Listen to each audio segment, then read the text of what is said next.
let's talk about documents used in foreign trade. These are foreign bill of exchange.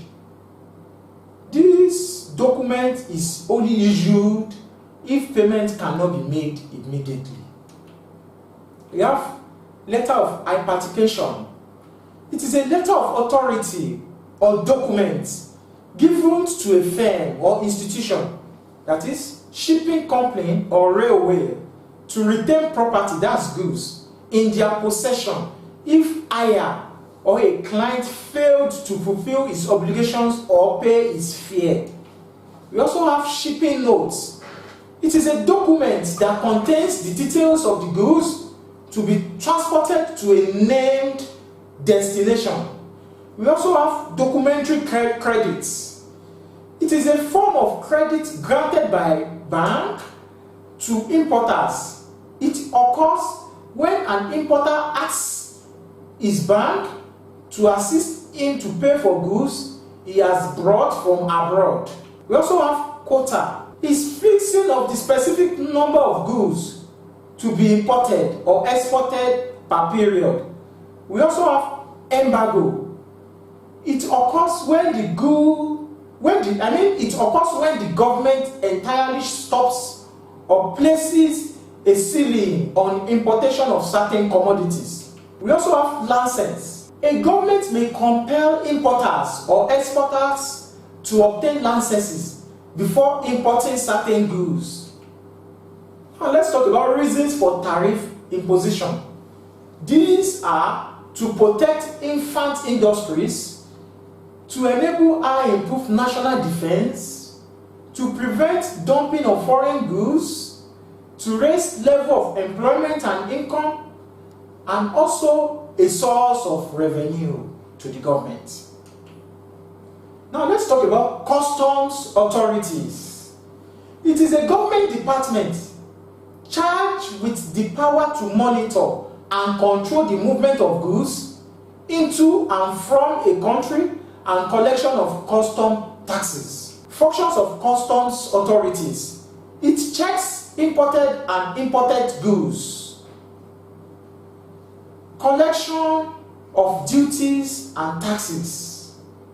It collects and collates data relating to total imports, total exports, and total locally manufactured goods in a year. It seizes illegal goods, and also it engages in patrolling of strategic locations. Now let's talk about Nigerian Export Promotion Council. This is an agency established by the federal government to mainly focus on all activities that will ensure effective marketing of Nigerian locally made goods in foreign countries. The functions of Nigeria Export Promotion. They work out liberal terms, simple guidelines, and procedures for easy flow of goods to foreign countries. They eliminate financial problems of exporters by advising banks to make loans available to all exporters on liberal terms. They assist to secure reliable clearing and forwarding agents both at home and abroad. Also, provision of import license and preparation of export duties. Now we want to talk about Nigeria Port Authority, that's NPA. It is a public corporation charged with the responsibility of running, controlling, and maintaining all ports in a country. Functions of Nigeria Port Authority. Maintenance of Port Authority. Also to provide storage facilities. Also it controls pollution around the port, and also it provides and maintains law and order in the port so as to ensure efficient and continuous operation. It provides labor for loading and unloading of cargoes at the port. Also, National Airport Authority, NAA. It is a public corporation charged with the responsibility to run, control, and maintain all airports in the country. Functions of NAA. It ensures safe landing and takeoff of all aircrafts in all the airports in the country. It maintains all airports facilities like tarmac and so on. It provides security services in all the airports in order to ensure safety of lives and property. It provides fire services in all the airports in the country. It employs workers who ensures the daily cleaning of the airport. Now we talk about sole proprietorship. It is a one-man business.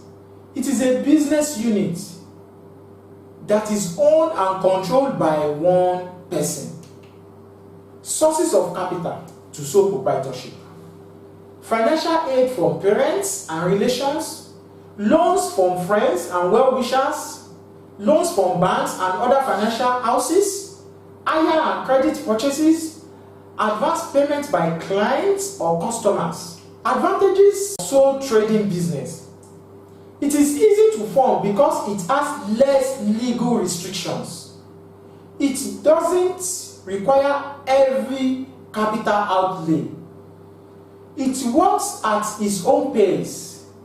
The owner of the business takes the whole profit coming from the business. There is less external interference. Disadvantages of sole trading: 1. Lack of adequate capital prevents rapid expansion of the business. It does not enjoy the advantages of large-scale production.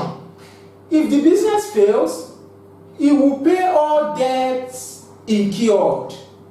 The business may cease to exist after its death. It may lack efficient and effective managerial abilities, and this can adversely affect his business. Partnership: it is an association of two or more persons who have agreed to carry on a business together with a view of making profits. Types of partners: nominal partner.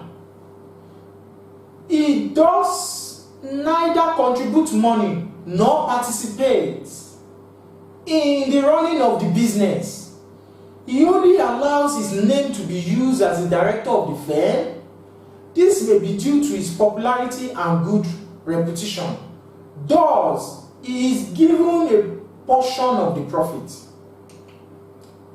Dormant partner. He does not take active part in the running of the business. Thus, he has limited liability.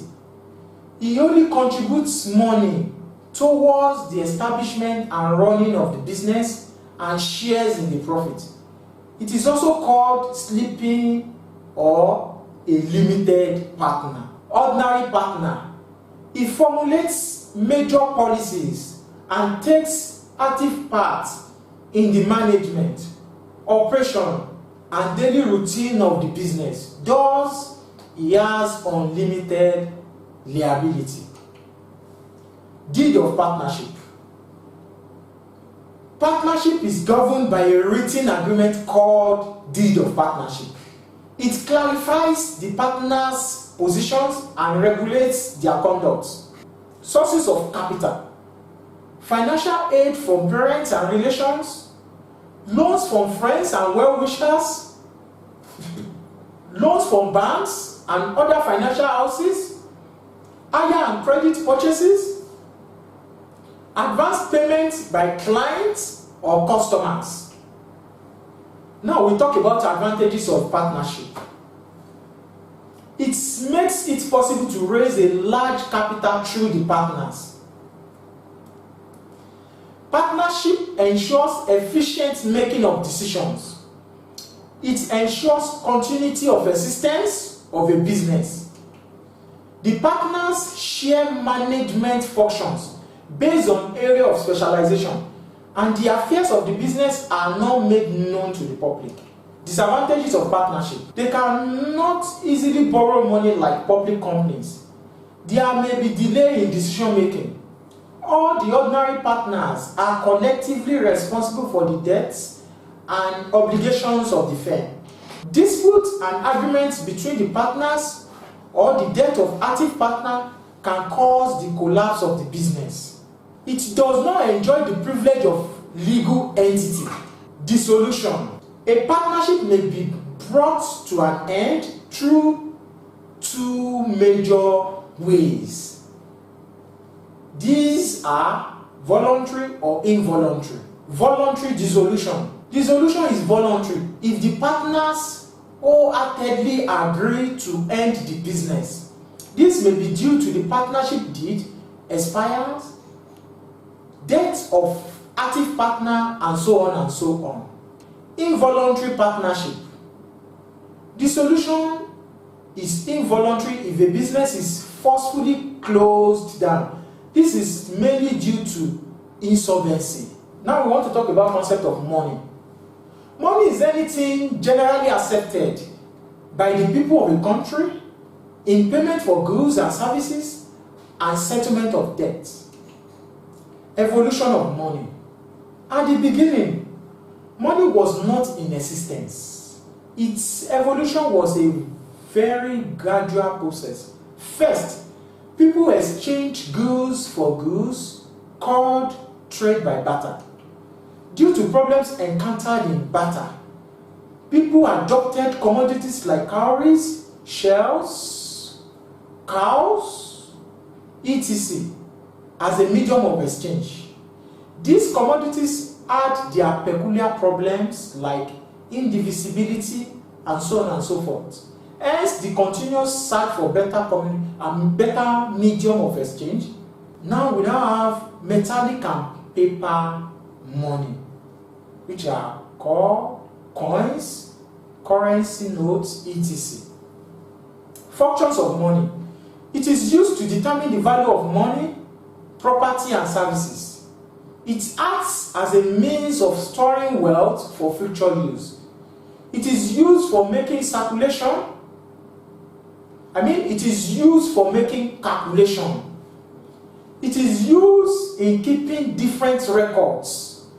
Goods produced are exchanged for money, and the money got is then exchanged for other goods. Characteristics of money. 1. It is generally accepted as a medium of exchange. It must be capable of being kept for a long time. All money units must be identical. Say 5 kobo must be the same. It should not be available everywhere. It must be easily divided into smaller units. Types of money. We have commodity money like cows, cowries, shells, etc. We have metallic money like coins. We have paper money like currency notes originated from the goldsmith's receipt. Banks replaced by accepting valuables from the public for safekeeping. For safekeeping. We also have deposit money. Bank money. Money held by the public in the form of deposit in banks can be withdrawn on demand. We also have postal and money order, are means of payment for goods and services where the sellers and buyers are not in close contact.